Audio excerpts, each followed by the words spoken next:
السلام علیکم ورحمۃ اللہ وبرکاتہ۔ میں ہوں حافظ عباس سلفی۔ سر آپ نے دیکھا ہوگا لوگوں کو بواسیر کا مسئلہ ہوتا ہے، کئی لوگوں کو موکو والی ہوتی ہے، کئی کو خونی ہوتی ہے، کئی کو بادی ہوتی ہے، بیچارے بہت پریشان ہوتے ہیں اس بیماری سے، بہت زیادہ علاج کرتے ہیں مگر اس کا علاج بہت مشکل سے ہوتا ہے، اگر تو ہوتا ہی نہیں ہے۔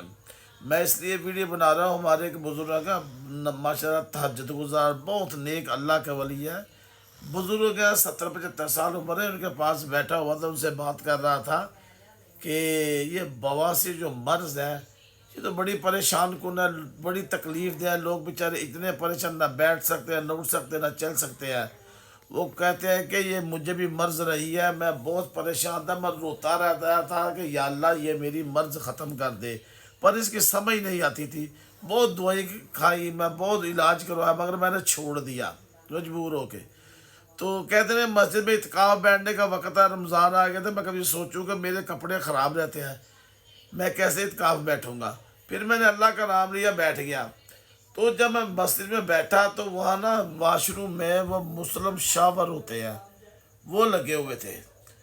میں گیا تو میں نے ویسے ہی نا پریشان تھا، میں نے جو جو طہارت کی مسلم شاور سے، وہ قسم اٹھا کے کہتے ہیں کہ میں نے ہاتھ نہیں لگایا، 2 گھنٹے نے اللہ نے رحمت کا چڑھی، دوسری نماز کے جب میں نے دیکھا وہ مجھے خون جو آتا تھا وہ تکلیف دے اللہ کے رحمت سے ختم ہو گیا۔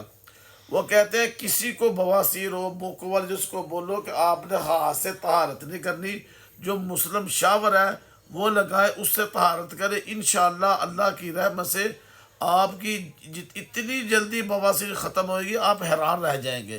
دوسرا یہ ہے کہ ایک تو وہ آپ جب بھی آپ واش روم مسلم شاور لگوا لیں، دوسرا یہ ہے کہ قرآن پاک کیا ہے، سورۃ ہود وکیلی یا ارض بلائی ماں کی ویا سماؤ عقلی وغیز الماؤ وقضی الامر واستوت علی الجودی وکیل بعدل للقوم الظالمین۔ اور دوسری سورۃ ملک کی آخری آیت، قل ارائیتم ان اصبح ماؤکم غورا فمن یاتیکم بماء معین۔ السلام علیکم ورحمۃ اللہ۔